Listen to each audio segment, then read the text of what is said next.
Even though it's a football day, we still got to service the. Oh, I shouldn't have said service. We still got to show up for the work in the world of the NBA. Of course, going to do what we always do here on the Splash Play channel for the world of NBA. We're going to hop in and compare my projections to one of the industry leaders out there. In particular, our friend the dog is trying to climb on me because I'm talking and I want to do the intro. We're going to compare my data to our friends over at Stokastic, see what they think about the projection, see what they think about the ownership. We're going to hop over to Stokastic, run a sim without my data. I might do a single lineup sim. By in this video, you'll know all the must plays along with my splash plays for today's NBA slate. Let's get into it. I really wish I did not have to have the dog in the studio for every video I'm doing today, but whenever my mother-in-law is over and taking care of Luca, she gets extra annoying and has to jump on them, and also seems to like biting my mother-in-law. It's so stupid, but I apologize here because I like to have a nice professional broadcast. But a 9-month-old puppy does not aid that as much as it should. And I say nice professional broadcast when pretty decent chance tomorrow I'm just gonna be wearing my Spider-Man costume here on stream. So look forward to that. But it is Halloween coming up tomorrow, so watch out for razor blades or whatever.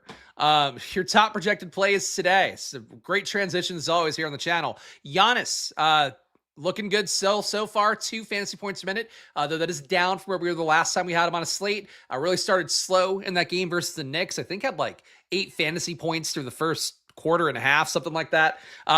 Still, though, he's playing well on the year. Assist rates up, usage rates up, rebound rates up. Everything's up for him, so don't want to fully poo-poo Giannis right away. That said, that 12-1 salary, a little tough to see up top. 17% ownership, not that bad. I'm getting him at 19. Doesn't seem like it's a must-have Giannis day.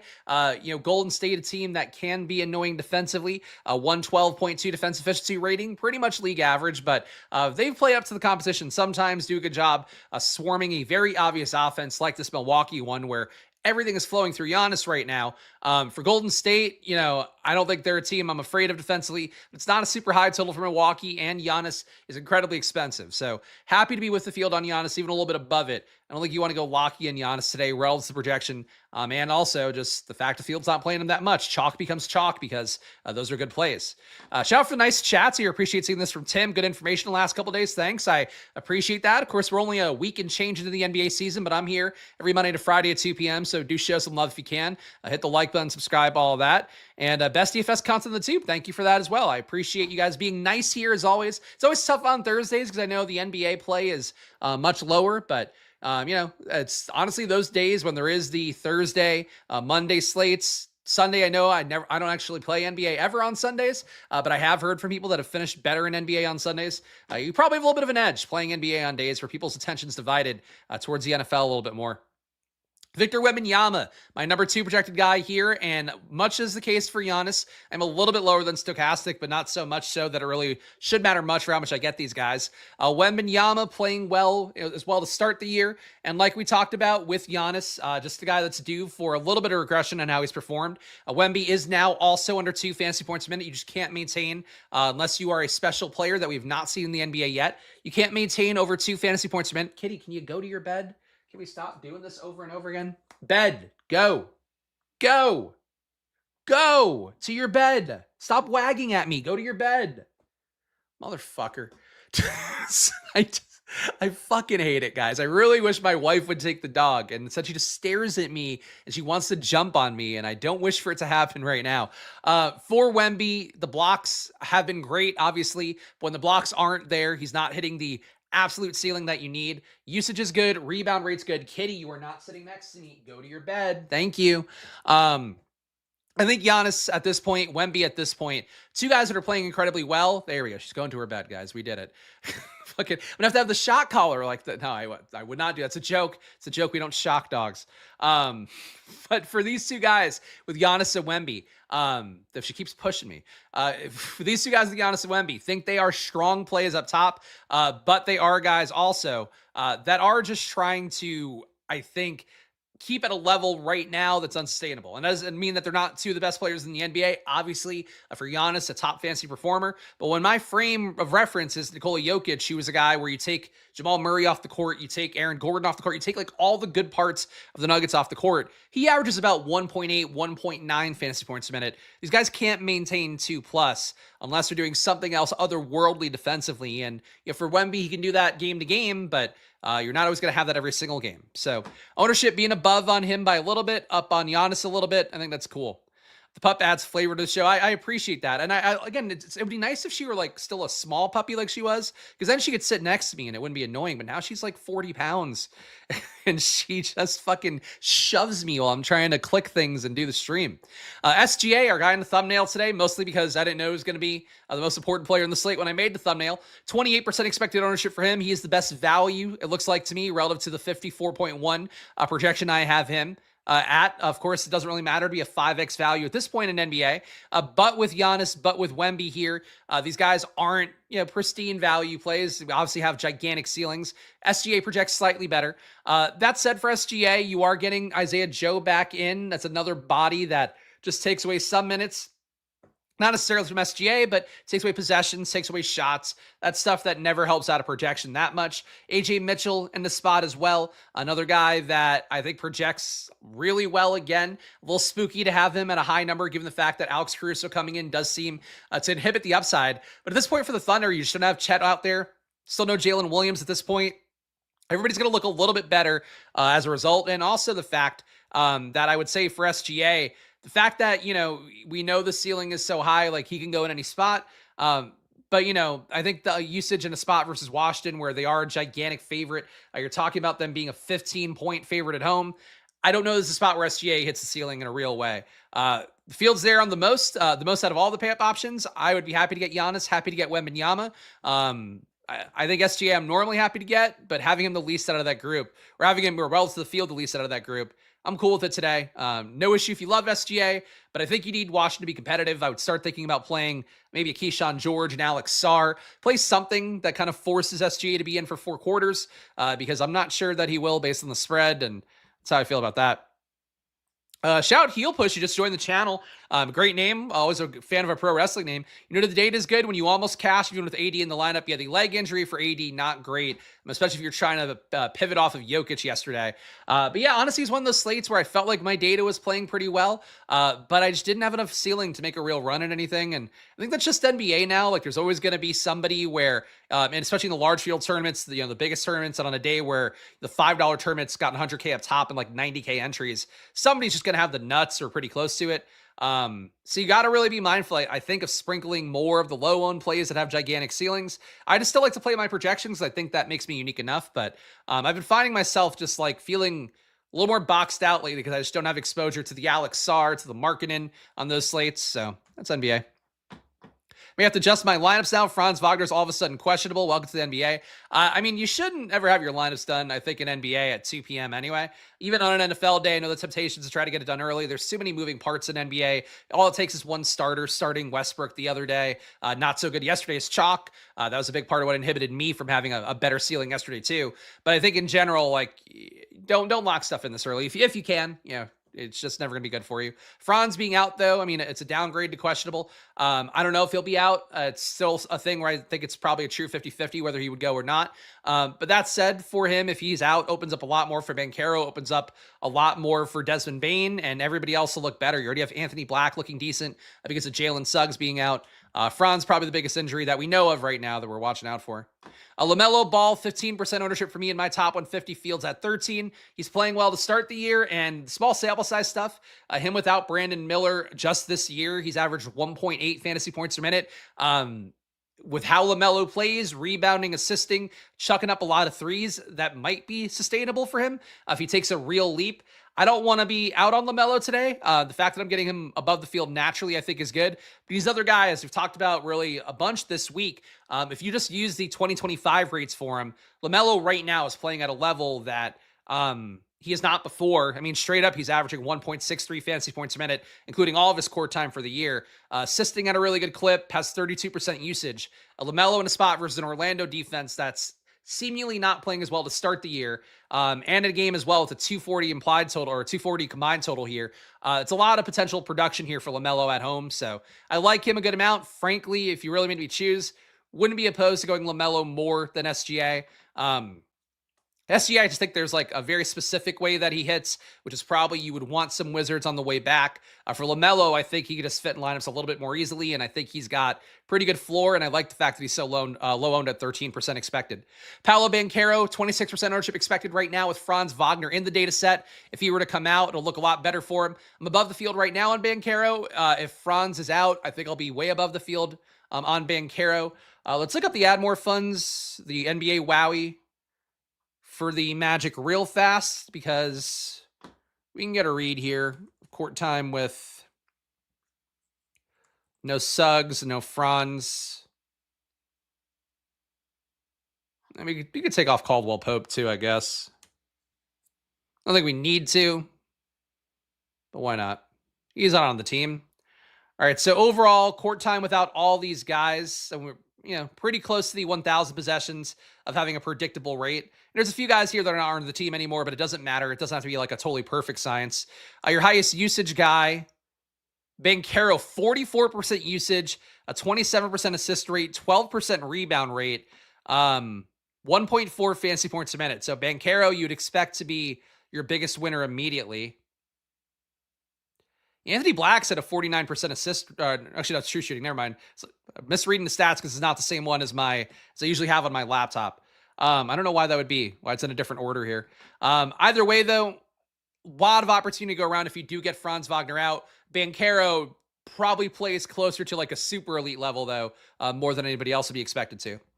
Steph Curry, not really an option for the field. It looks like 6.6% ownership. Not coming up for me either at 3.3. The fact that he's this low owned and it is a short slate, if he hits that ceiling that he can sometimes hit, that would certainly be a way to win a tournament if he just plays like Steph Curry for one day. He's not playing anything out of the ordinary to start the year, averaging 1.46 fantasy points per minute. Totally respectable for him, 61% true shooting. He might end up actually improving upon that as the year goes on. 50, 40, 100 from free throw right now. He's killing it.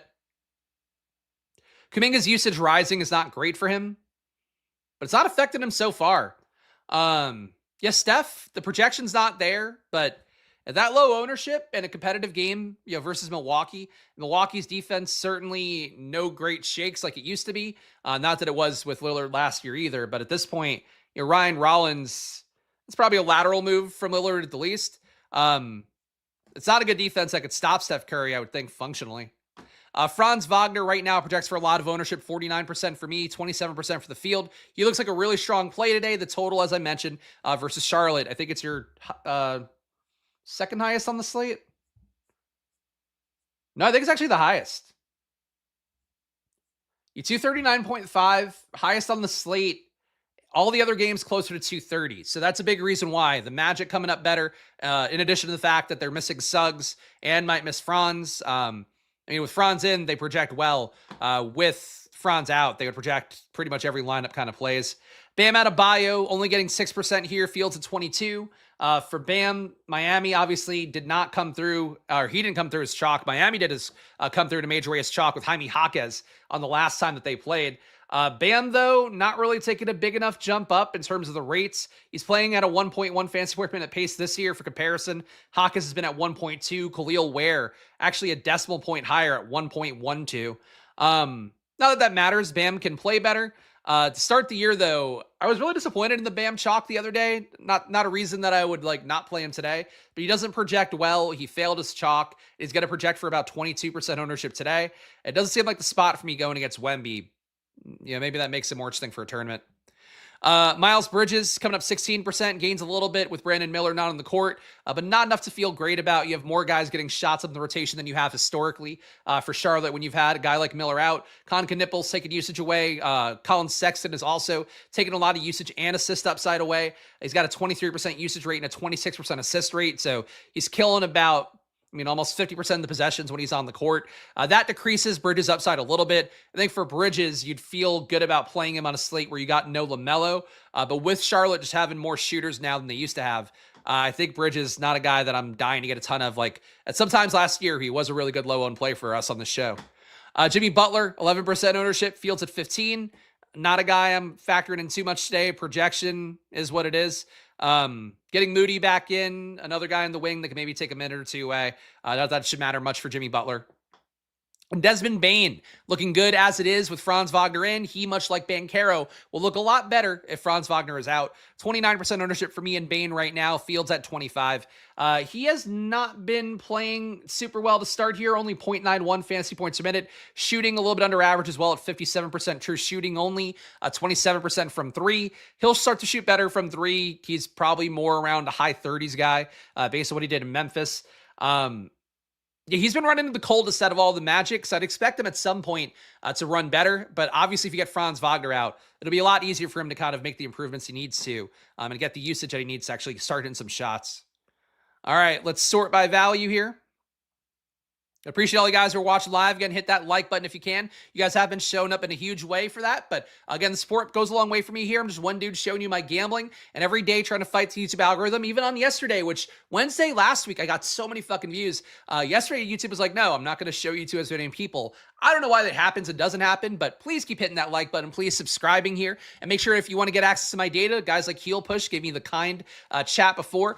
Join the channel. The Squirt Squad tiers will give you access either to the matchup sheet that I show you here on screen. If you go to the higher dollar tier, you can actually get my projections exportable easily for all the sites you're playing on. So join the channel as well if you just want to support, be in the mix there, talking basketball or football. $5 to join. But do support the channel if you can. Check out Stokastic as well. All the stuff goes a long way to support what I'm trying to do here.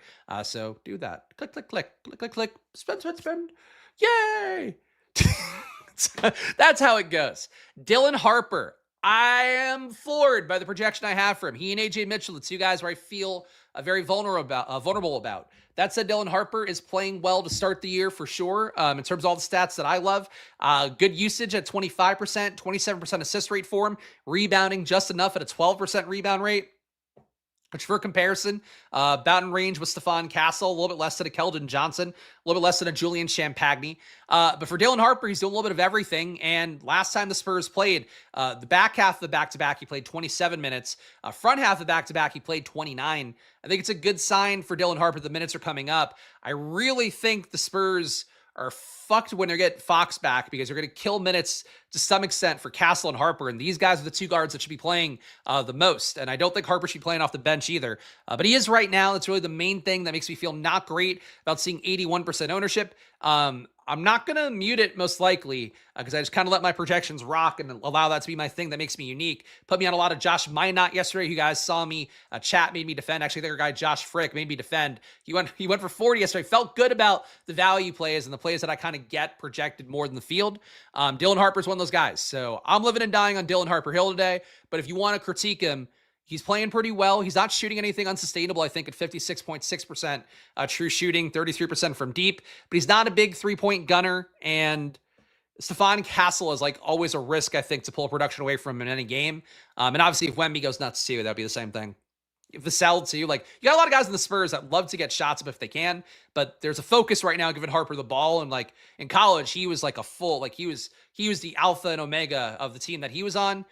He's got to kind of learn, I think, to fit in right now with the Spurs, and that might mean usage coming down time to time.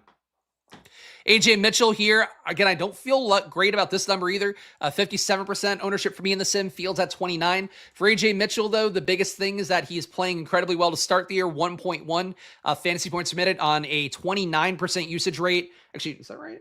Yeah, 29% usage rate, 20% assist rate. He's also shooting a very sustainable 57% true shooting, including 35% from deep. The role is good. The issue is that Caruso being in, Joe being in, Wiggins a guy who, when he heats up, he does take production away and potential minutes away.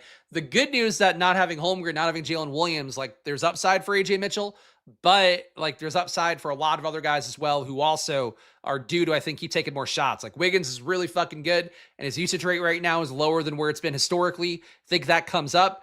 Mitchell, I think, is still trying to find his depth, and he will find his depth in terms of his usage and all that, coming down a little bit lower. I'm riding with him today. Being 2x the field, I can live with it. He's still a chalky play at 29% expected owned. Anthony Black, 47% for the field. I'm getting 41. Black, a guy who would also benefit from Franz Wagner being in, just more production to go around across the board. But as it is, he's projected to play 30 minutes because of not having the Jalen Suggs spot today where he's on a back-to-back. Suggs not playing the back-to-backs right now. You could potentially lose minutes to a Tyus Jones, but the Magic haven't really shown a lot of interest there yet, and he hasn't played well at all so far. So Anthony Black, very obvious value at 4,300. And I would say price tag wise, opportunity wise, minutes wise, much safer than the high ownership I have for Dylan Harper and AJ Mitchell.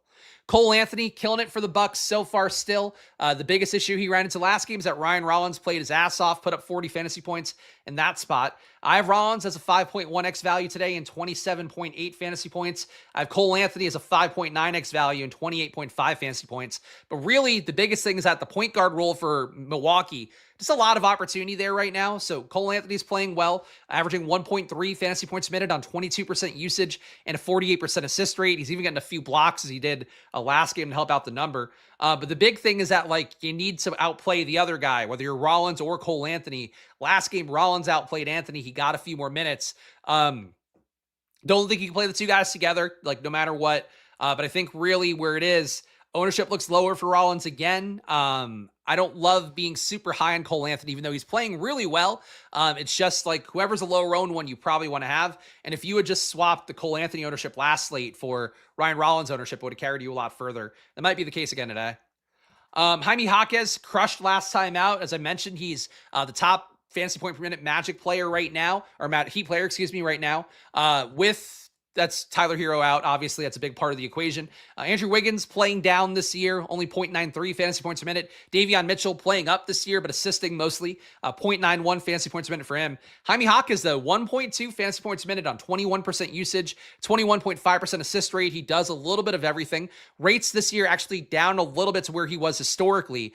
He's been really over efficient at 74% true shooting, but he hasn't been hitting threes, only a 25% three-point made rate. So I think for Jaquez, he might be able to keep this up. The Heat need something right now, and also they're playing well. And I guess the biggest issue would really be that, you know, for San Antonio, a lot of wings they could throw out there that defend well. Even your Harrison Barnes types, like, you can make it hard on a guy like Jaquez if it works out the right way. But Jaquez is playing out of his mind right now, and I've always liked Jaquez, so I'm cool being above the field here with 39% field at 25. My projection also about 2.5 fantasy points higher. Franz Wagner, we talked about. Aaron Wiggins talked about a little bit already. Do think that he can go off in any spot as he did last time. Starting for Chet Holmgren and, you know, fairly chalky, paid it off. 5,500, the ceiling is a little bit priced out, but I still have him about 5 fantasy points higher than Stokastic. As a result, he's in 17% of my lineups. The field's at 7. Julian Champagny, not a very fun play, but he's 4,500. A decent value on a slate where if you're not taking these guys that I've way over projected, or Anthony Black, you're going to probably get a guy like Champagny and more. Nikola Jovic will go today. He is still competing for minutes with Khalil Ware, with Bam Adebayo. He needs one of those guys to play less minutes, most likely Ware, for him to get on the court. I don't love that for Jovic. He projects well again. He's probably going to always project well if he hangs around this price tag and is projected to play about 24, 25 minutes. Fields at 23%. I got 24, but I think he's one of those plays where the ceiling is probably not high enough unless he does take over and close, and then he could probably get there or get you where you need to go. Definitely don't play him with Ware. I would say that. Goga Bitadze, 15% ownership for me, just 3,500. Always been a good per minute producer, but one of those plays where the ceiling's probably not terribly high. The points will look better, though, if Franz Wagner's out, because Bitadze can soak up some usage. And Desmond Bane, top value. Talked about him already. What's up, Spags Nation? I appreciate the concept of this being a nation. I do appreciate all you guys watching live here and joining, or if you're watching after the fact as well. I know a lot of you people out there are doing that. Show some love if you can. Again, hit the like button, subscribe here. I do the best I can to give you guys a thorough look at the slate based upon my data, and you are more than welcome to fade what I'm saying, take what I'm saying with a grain of salt, whatever you want to do here. And of course, we'll show you guys Stokastic as well. There's sim in a moment, so you have a cross-reference to what I'm showing you here for my stuff. But really, this is a community here, and that's what I'm always focused on, is trying to add value to what you guys are doing. And I hope that you'll do the same for me by hitting that like button, subscribing, and supporting the show. Joining Stokastic with that promo code SPLASH, 15% off down below. Solver, if you want to build lineups with an optimizer, you could do that as well. You could use my data in the optimizer if you want to probably get it in a little bit cheaper. And the Discord as well, $5 to join. And if you want my projections and this data I'm about to show you on screen, this literal matchup sheet, you can get that with the Squirt Squad tier. So everything you see here on screen besides these Stokastic numbers, get that for yourself, updated throughout the day. I do not currently dabble in pick'em streets because they've always been illegal in Pennsylvania. When I am paid to do content around them, I prep them and try to give good takes on it, but I'm not currently doing a deal with that, so it's not for me. But if you want to build pick'ems, you can always reference my data here. This stuff is on my sheet as well and is updated as slates go on. So, I give you the info to do what you want with pick'ems. But for me, like, I would just bet in a plus EV way where it's like, all right, my projection's at 26, underdog has it at 23. Like, that means a certain amount of probability towards my favor. And that means the expected value of the bet, like, it should win X amount more than it loses. That's how I like to bet, which is like, you got to do prep work for it. And I'm not, my prep work goes all to DFS at this point, but one day when we get a sponsor again that makes me do pick'ems, pretend I've never said that I stopped. I don't play pick'ems. I think they're fun conceptually, but they're just parlays. Only playing the Spurs Heat showdown tonight. Wemby, captain, Odolak. I think everybody playing that slate would think that, but I honestly don't play enough NBA showdown, and if I did, I just play the projection set. But Wemby's projection is much higher than everybody else. You probably get paid off more, though, if you cram in Wemby, some other stars, and you get like a Dylan Harper hitting at captain, would be my thought. Orlando, 120.5 implied points, get our highest total game on the slate. Charlotte, 119 on their side. Magic defense rounding into form a little bit better here. 110.7 defensive efficiency rating. Magic also still playing fairly slow at a 97.6 pace. But, the Magic not a world beater like they have been in the past. So I think that for this game, the total being high doesn't surprise me. Orlando right now playing a little bit looser than they probably will play. Come the midpoint of the season, something like that.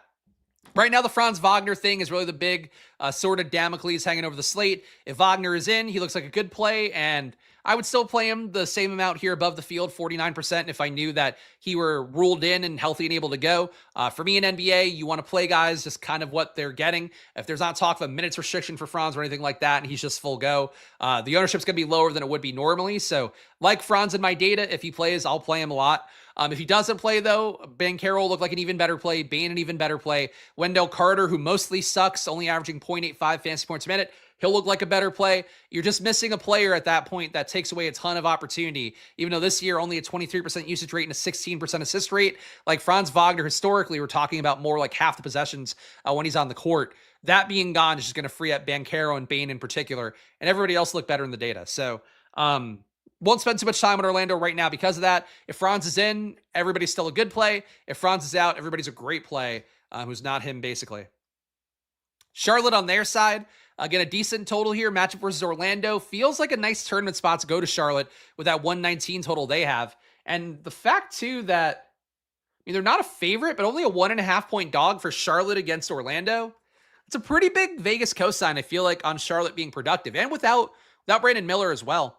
But LaMelo, I think, is your most interesting tournament option. Right now, just a little bit above the field on him. If you use 2025 data only, just the rates that he has this year, LaMelo would look a lot better. And as I mentioned in the beginning of the video, he's averaged about 1.8 fantasy points minutes so far this year without Brandon Miller. Not a big enough sample size to trust that. But like he's shown like Wemby almost tier, Wemby tier, let's say, not Wemby level, not Giannis level, but that tier shown that level of production. Miles Bridges being above the field by a little bit on him seems fine. He's not really a big stand to take, though, at 7,700. Colin Sexton looks okay. Same thing. Knipple looks okay. These guys all look okay. I am a little bit more out on Trey Mann, though.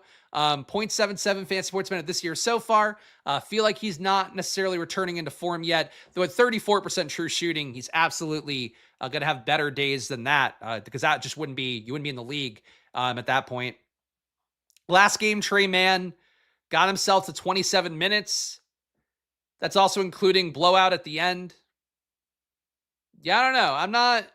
I'm not super stoked for Trey Mann. I feel like having Sexton in is now a meaningful barrier for Trey Mann's upside, but it's coming up a little bit for Stokastic, if not for me. Golden State, Golden State, 117.3 implied. Milwaukee, 114.3 implied. As I mentioned, Steph Curry seems like the most interesting tournament play tonight. I don't know what's going to stop him from getting where he needs to versus Milwaukee. And I also don't think Milwaukee gets like steamrolled either. So we're talking about a competitive game, most likely. Curry's projection doesn't look great, but he's shooting well, and that can all go better. For Jimmy Butler, he's coming up 15% for the field. Kuminga at 14, Draymond at 12. I'm cool with being a little bit over on these guys. If I get a little bit under by the time the slate locks, I'm fine with that as well. decent projections relative to value for Kuminga and Draymond Green on a slate where, maybe those guys get a little bit overlooked for some of the value. But really for Golden State, total's not fantastic. Projection's not fantastic. Do you think it's a competitive game? So I see sort of the game theory logic for a large field tournament, but data-wise, these guys aren't coming up a lot. But Steph, again, playing really well to start the year, and that's with Kuminga with the heightened role, Jimmy Butler still being there. Draymond's been assisting really well as well. That probably helps out a little bit for Steph getting where he needs to. Milwaukee with their 114.3 implied. Giannis, 19% for me, 18% for the field. If you use just 2025 rates, is another guy that'll look a little bit better. That said, it does feel like Golden State could maybe throw some inhibitors at him, at least from getting into the paint over and over again. But the size-wise, what are you going to do? Put a Quentin Post on him? Like, I don't know what they're going to do with that front. But Giannis, don't want to be under on Giannis, I think, against a Golden State team that just has no real centers. And Giannis currently looks like fast, mobile Shaq. And he also, if you guys saw that clip, he could just straight up like fucking walk for 10 steps at this point because he doesn't do his gather and he can, he's got really long legs. Like, he can just travel. He can run wherever he wants to on the court. For Giannis, I think being a little bit above the field at a minimum seems like a decent move. Kyle Kuzma playing even worse than last year. His usage is down, shooting more efficiently, but he is just a disaster. Playing 21 minutes in the projection set as well. Don't think Kyle Kuzma is somebody you want to get any exposure to. Miles Turner playing like a bad shooting version of himself right now. It'll get better at 5,800 though. I don't really need to be there. Ryan Rollins and Cole Anthony, really the big debate there, with 9% ownership expected for Rollins and about double that for Cole Anthony. I'm getting a lot more Cole Anthony. He looks great in my data, but I think trying to get these guys, like if I'm getting Rollins at 9%, Cole Anthony at 39%, I'd rather get like 25% Cole Anthony and 20% Ryan Rollins because they're competing for the exact same job. And in general, when you have that kind of leverage where if we knew Cole Anthony was like mega chalk, just trying to go to the opposite guy, going to the backup who would take minutes away, like it's always a way to think about DFS lineups, and even if they don't project well, because it happens that way a lot. There you go, Josh back here. A good call on my night yesterday. Thank you. If not for Cam Thomas, would have been a very good DFS night for me. That's always how it goes. You got to have the nuts every night in NBA DFS. I'm probably a little bit less so in smaller fields, I would think. But in the large field tournaments, you definitely gotta make all the hits hit. It sucks, but that's the way it goes. Washington. So last slate, we had Washington, talked about Keyshawn George and Alex Sarr looking like outliers in 2025 data. Not so much if you look at the longer-term sample size. That'd be the case again here. Keyshawn George and Alex Sarr would be great plays if you just look at how they've played this year. But you take in the longer-term sample size, not so much. Sarr averaging 1.5 fantasy points a minute. He went fucking nuts in that game versus Philly. Like, I can't understate. I watched that whole game because I've been deeply invested in Edgecombe. Every year, the Philly just keeps getting me in on these guys. For Keyshawn George and Alex Sarr, like Sarr was scoring like crazy, getting blocks, doing all that stuff. Keyshawn George is like hitting a few too many threes, and that's going to come down a little bit, but he's playing well. He is doing, in general, I think a pretty good job for himself. Expect him to come down a little bit in terms of the shooting, but these guys are really good right now in a way that the longer-term sample is not going to capture. A little bit more for Sarr. But I'm willing to play these guys above the field, even though I didn't get them much. Got Sarr at 6%, Fields at 5%. Got Keyshawn George at 1%, Fields at 9%. If Washington somehow hangs in this game and then OKC runs away with it late, if I had to guess, I mean, it could be McCollum, could be Middleton. Koulibaly's coming back in that does muck things up a little bit.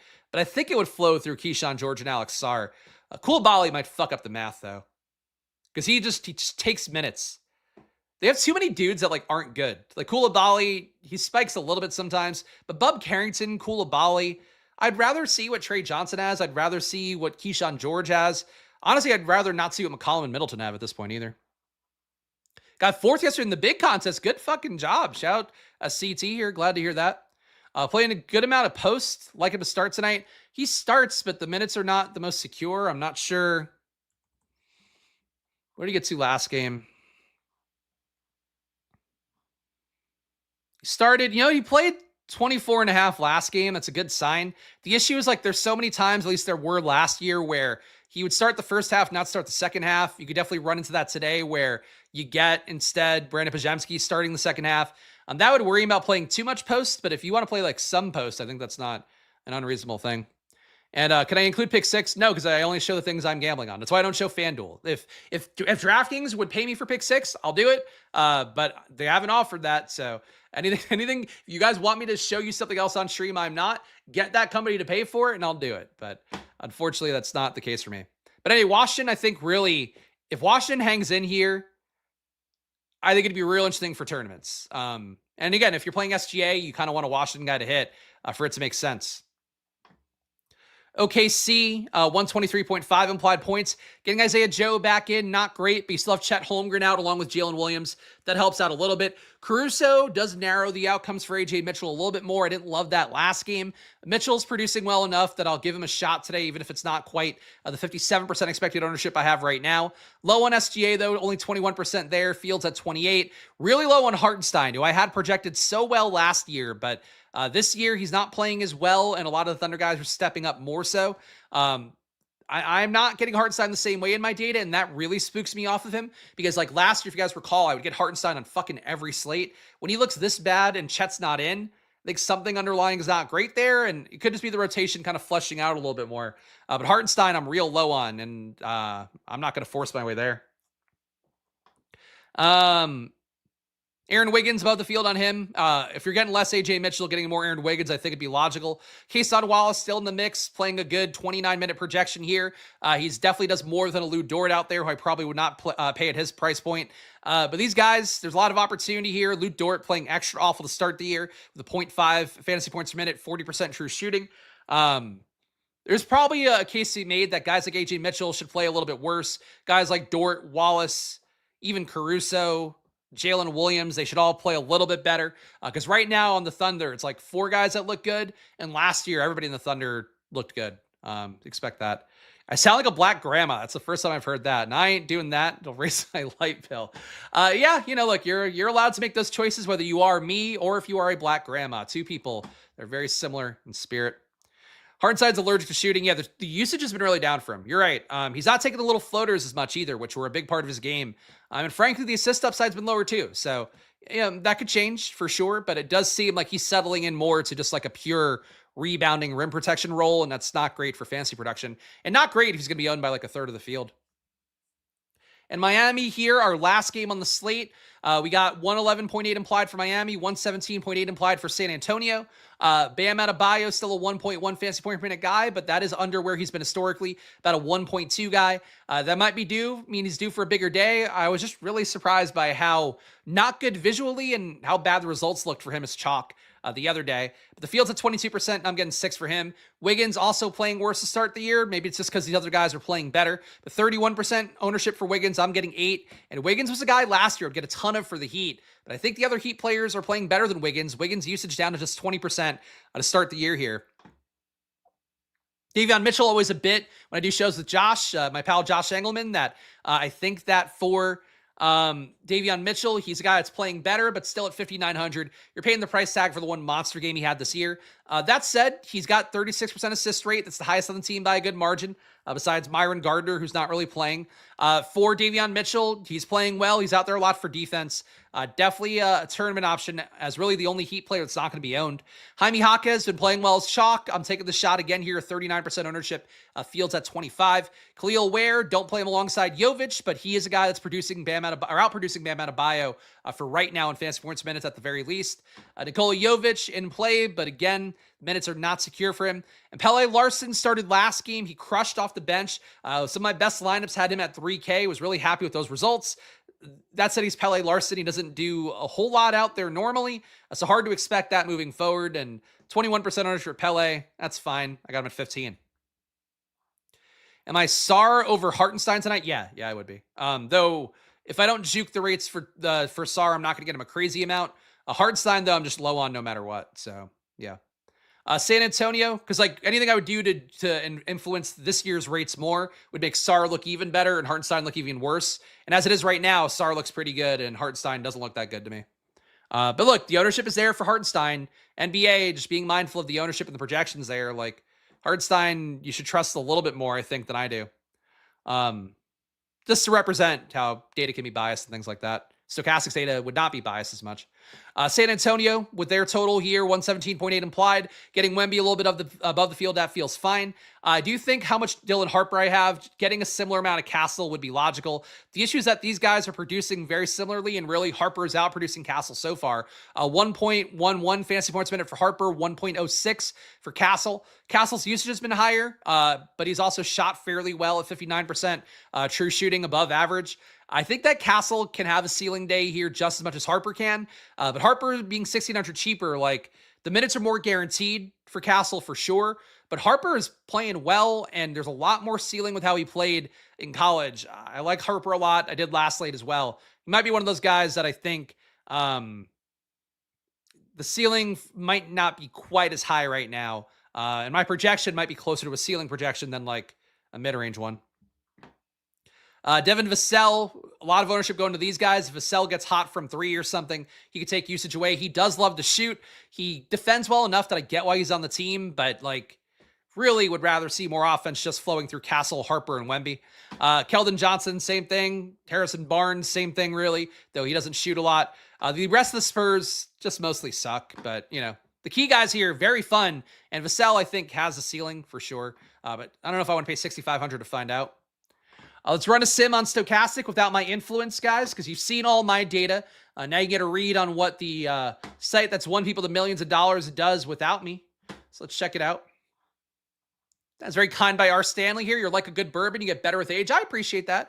Look, I think my DFS content, I had some good videos when I started with Stokastic 7.5 years ago. But I think my ability to break a slate down, I mean, I would put it up there with anybody. My DFS results, there's a lot of people ahead of me in that. But in terms of how I approach the stuff, I feel good about it. So I always appreciate hearing that stuff. So you guys know, and from watching these streams, hopefully, especially if you watch the NFL streams, my general belief in life is that we just keep trying as hard as we can until we die. And that's what I'm doing here. Trying as hard as I can until I die. I will do FanDuel before I do Pick'ems. That's true. Though honestly, Pick'ems, there's a lot more people that would pay for it. Like, I had talked to one of the the sweepstakes sports books, I guess the best way to put it, for the season, and I fucked up because I missed an email reply for them because they used certain words that led them to my spam folder, which really upset me in hindsight because I'd be making a little bit more money this season if I had the sponsor. Like, I would be happy to do that because like that I could fit into my process and it's like a sponsor thing. But for people that just want the stuff from me, just take my data, pay for my sheet if you want to use it for props. That's all I do. That's really nice by R. Stanley as well. You can ship my money the best at NBA Easy, except Fast Eddie Fear was the best. He did have a lot of fans out there. He kept me from having to talk a lot on streams back in the day. That's why I talk so much now. It's because of Fast Eddie. But I love that guy. Even though he can be as much of the character he was on stream, I think off the stream. But I say that lovingly. As somebody that you could say the same about, perhaps. Anthony Black, your top ROI lineup right now, according to Stokastic. A 106% ROI for him. Anthony Black, Trey Mann, Franz Wagner, Miles Bridges, Ryan Kalkbrenner, Cole Anthony, Giannis Antetokounmpo, Wendell Carter. We are getting a lot of magic in this lineup, and former magic with Cole Anthony as well. But I like most of these guys. Trey Mann, Kalkbrenner, Miles Bridges being the exceptions there. Kalkbrenner also one of those spots too where if he plays shittily, if he gets in foul trouble, Diabate goes off. So if you ever see Kalkbrenner chalk, think about Diabate. If you see Diabate chalk, think about Kalkbrenner, that kind of thing. Trey Mann in the number 2 lineup. Stokastic loving Trey Mann. He was great last year and he's played awful to start the year. So I do kind of get it. I just think his role is evaporating because of Sexton being there. But that's my belief. Trey Mann, Anthony Black, Jaime Jaquez, Jonathan Kuminga makes it. Pretty balanced lineup so far. Khalil Ware, Cole Anthony, Bam Adebayo, Victor Wembanyama. So Giannis in the first lineup, Wemby in the second lineup, Cole Anthony and Anthony Black in both. Number 3, Trey Mann, Cole Anthony. Franz Wagner makes this one. Again, he's in the data set right now. Nikola Jovic, Draymond Green, Ryan Rollins makes this one instead of Cole Anthony. So we're doing one of Cole or Ryan Rollins in these lineups so far. Andrew Wiggins makes it, and Wemby makes it again for the number 3 lineup. Number 4 is Trey Mann, Andrew Black, Andrew Wiggins, Anthony Black, Andrew Wiggins. I was say double the Andrews. I'm like, wait a minute. That's not correct. Miles Bridges, Victor Wembanyama, Cole Anthony, Kuminga, AJ Mitchell. Like AJ Mitchell, still a little bit perplexed by all the Trey Mann. He's in all these lineups. SGA at number 5, Trey Mann again. Franz makes it again. Kuminga makes it again. Ware makes it again. AJ Mitchell. Champagny makes it. Stephon Castle makes it. There we go. Fascinating. He is an OG. We'll give him that. He honestly is one of those guys too, where he would have benefited, and it probably didn't feel like him at the time. But with where the world went, he would have benefited from just paywalling himself and not working for a company after a certain point. Because he had, I'm sure some of you guys in chat seem to be. He had a lot of people that like swore by him so much. Even honestly on slates where like, this is not to disparage him, but even on slates where he didn't get it right, people would still be like, "Well, Eddie, you said this," and like it made me think the other way. And it's like, that's a skill to have when you are monetizing content for yourself. Frankly, I wish I were better at it than self-promotion too. Eddie always killed it at. And again, not in a bad way. Like for a content creator, that stuff matters. I'm the worst at self-promotion. Cole Anthony, your highest ROI guy. It's all negative, but he's your top ROI guy. And when you see that in the sim, it's still about the directional accuracy overall. We got Cole Anthony, number one, negative 2.3% ROI. Jonathan Kuminga, negative 4% ROI for him. He's your number two guy. Trey Mann, not a surprise with how much we saw him, negative 5% ROI. Ryan Kalkbrenner, negative 7% ROI for him at number four. So they are loving these two here. And Kuminga, I'm cool with. Like, we don't have beef, me and the cum bucket. But Trey Mann and Kalkbrenner, they are not part of what I'm doing at a high level tonight. Draymond Green at number five. So Cole Anthony, Kuminga, Trey Mann, Kalkbrenner, Green, Khalil Ware, Anthony Black, Stephon Castle, AJ Mitchell, Jaquez, not that far behind. Overall, Stokastic's highest exposed players. So we'll do a single lineup sim after this. We'll call it a day. Anthony Black at 75% of these top 150 lineups. Fields at 46. So Black being taken as good chalk on this slate. Unfortunately, Grady Dick, nowhere to be found. Trey Mann, 59% exposure. Field at 31. Really big stand in favor of Trey Mann. So Anthony Black and Trey Mann, if you were playing with Stokastic data as of right now, you're going to get a lot of these guys today because they are coming up in a ton of these lineups. Certainly if you put more uniques on, though, that should cut them a little bit. Franz Wagner in 39% of the top 150, Fields at 28. I am also liking Franz, though his ownership's going to come down a good amount if he does drag this Q tag out closer to game time. AJ Mitchell, 37% exposure, Fields at 28. I like AJ Mitchell. I have for a while. Got to say, though, the price tag, his minutes getting closer to where it was disappointing last time out for him, even though he played pretty well. That's my biggest fear for AJ Mitchell, is that he could play well, but minute ceiling's getting cut with Caruso back in, Isaiah Joe getting back in. It's not great for AJ Mitchell, even though Holmgren, opens up enough minutes that something can work out for him. Jaime Jaquez, 37% exposure, Field at 27. It's about what I had for him. Jaquez, again, your best Heat player per minute as of right now, and he really felt like he should have been better earlier in his career. And, he spiked from time to time, but the minutes always got yanked around as his biggest issue. Minutes not getting yanked around now. No Norman Powell, too, helps him out a lot because Norman Powell's role is like pretty juicy right now for Miami when he's actually healthy. Anthony Black, your highest leverage guy, not a surprise, 28% more than the field. Trey Mann, not a surprise, 27% more than the field, your number two leverage guy. Cole Anthony, 21% positive leverage for him. I like him. I do think they're going to give you a good amount of Rollins too. No. Wow, they're giving you like no Rollins. I would certainly boost Rollins lines without Cole Anthony. If Cole Anthony doesn't get there, there's a decent chance it's because Ryan Rollins did well. You don't have to play minimum one of Cole Anthony or Ryan Rollins, but they are eating from the same plate. And if one underperforms, the other one might have gotten a few more minutes. And it's chalk that matters. Jonathan Kuminga, you're getting 19% leverage on the field. And Ryan Kalkbrenner, 18% leverage on the field. So really big stands on Black, Trey Mann. Less big stands on Anthony Kuminga and Kalkbrenner, but they're in more than a third of your lineups. Negative leverage in Stokastic data, fading Pele Larson, only 2% exposure. A Field at 22. I feel like you got the payoff on Larson last time. He's not that kind of guy that puts up games like that super frequently, at least based on what he's done historically. Isaiah Hartenstein, 14% less than the field. Stokastic joining me on the fade here, with Hartenstein expected to be played by about 27% of people tonight. Bam Adebayo, 14% less than the field, so negative 14% leverage. Casey Wallace, 10% negative leverage on him, only 5% exposure, Fields at 14. And Colin Sexton, they like Trey Mann, so okay, that's fine. I think that's a thing to take away in DFS in general. You're seeing Stokastic do it in real time. If you like Trey Mann, you should not like Colin Sexton. You should be extra mindful of if I'm playing Trey Mann in a lineup, I probably don't want Colin Sexton in it. You maybe get away with it if something goes weird for LaMelo. That's everything in DFS. It's more pronounced, I think, in NFL. The concept of this receiver fails as chalk, this RB fails as chalk, that production flows somewhere else, or the team just craters entirely. For NBA, though, it's usually that the production, the minutes flowed to somebody else because, these guys are still out there. And they usually produce pretty close to expectation every game. All right, let's go to where we are. Single lineup sim. Last stage of the journey here. I'll give you guys my splash plays as well at the end. I do think this part of the video usually covers both sides of that equation. Dylan Harper is going to be my first guy in. He just projects too well as a value for me. He's point guard, shooting guard. I'm going to put him at shooting guard for now. Point guard, I would go Cole Anthony here. Do you think the Ryan Rollins thing is still absolutely there? But if I'm making my first lineup relative to my data, Cole Anthony would come up before Ryan Rollins does. Franz Wagner for right now would make this lineup for me, unfortunately. I know that's going to be tough because if he goes away, that'll change the slate meaningfully and how you view this lineup. But I do want him in. I also do want Jaime Jaquez in. Feels a little bit of a point chase, but the underlying numbers are really strong for him. I think center is the toughest part of the slate for me. I'm going to take Anthony Black. Sim, we know will like him.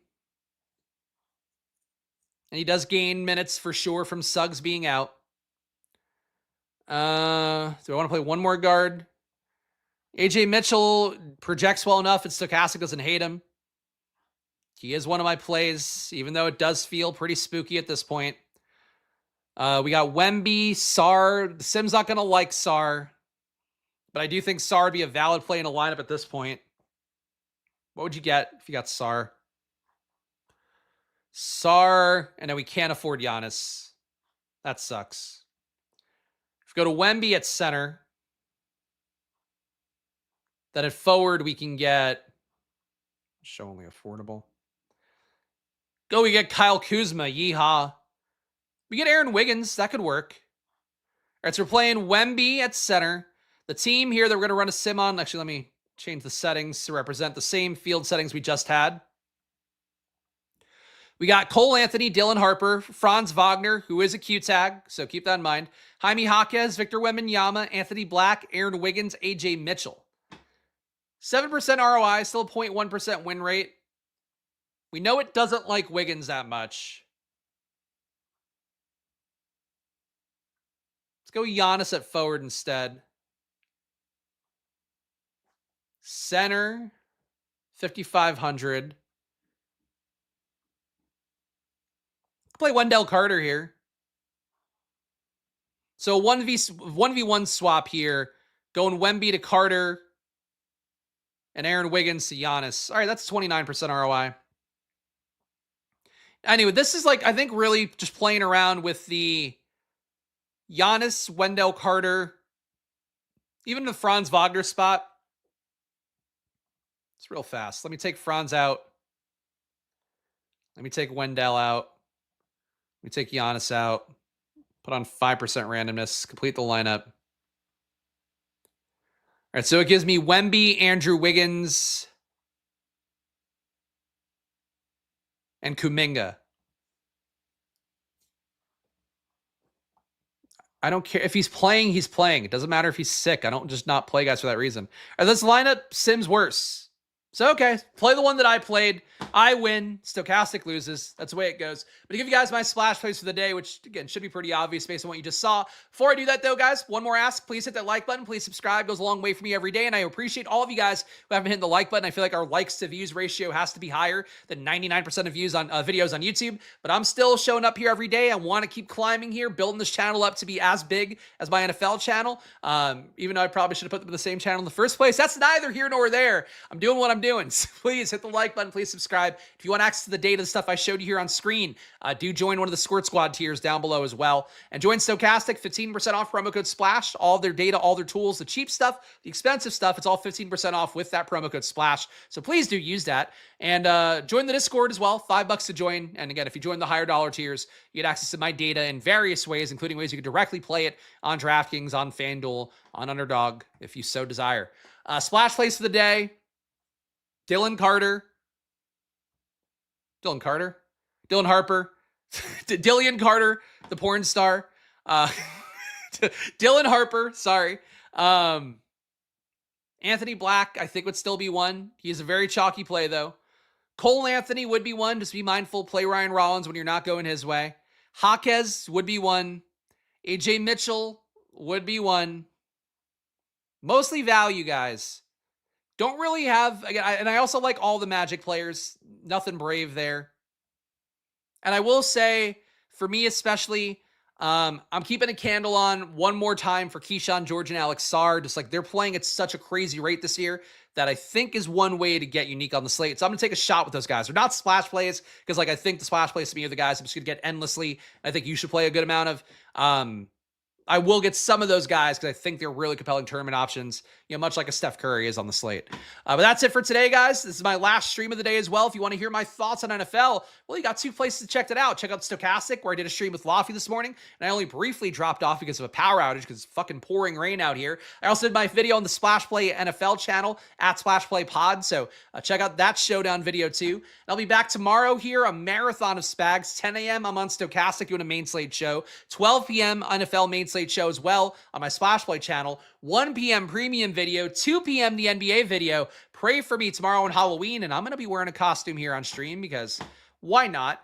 So I'll see you guys then. Enjoy your days. Gamble responsibly, even though it's always money time here. And of course, good luck, guys, and I'll see you again soon. Bye-bye.